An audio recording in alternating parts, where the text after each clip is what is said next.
Demirem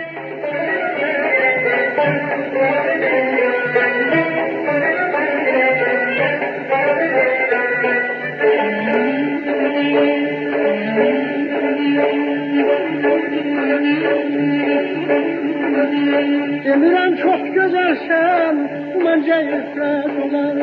Niye gereğidir ahir, uydurma yok şartmalar. Demirem güneşimsen, bulduzum semayımsan. Sen ki benim sadece, ızgara buğdayımsan. Sen ki benim sadece, ızgara buğdayımsan.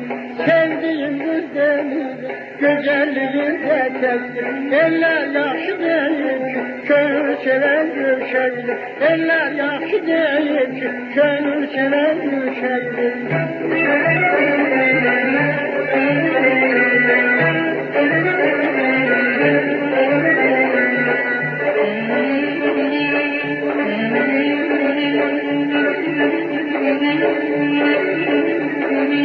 Ne beyazdır gerdanım, dağlardaşı var kimin. Ne de göğde parlayan, bulduza yok şanım var.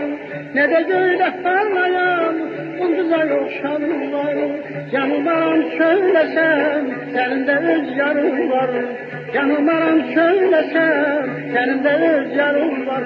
Sevdiğim kız değil, güzelliğin de tektir. Eller yaxşı değil ki, gönül seven bir şeydir. Eller yaxşı değil ki, gönül seven bir şeydir.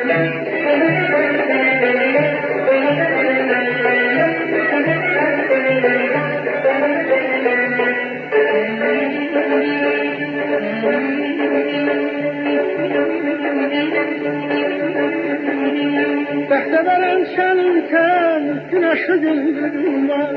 Ben ki sana aşığım, yüreğimde gözüm var. Nileyim ay güzel kız, gözlerinde gözüm var. Təkcə səni sevirəm, eşit bircə sözüm var. Təkcə səni sevirəm, eşit bircə sözüm var. Sevdiğim kız değil, güzelliğin de tektir.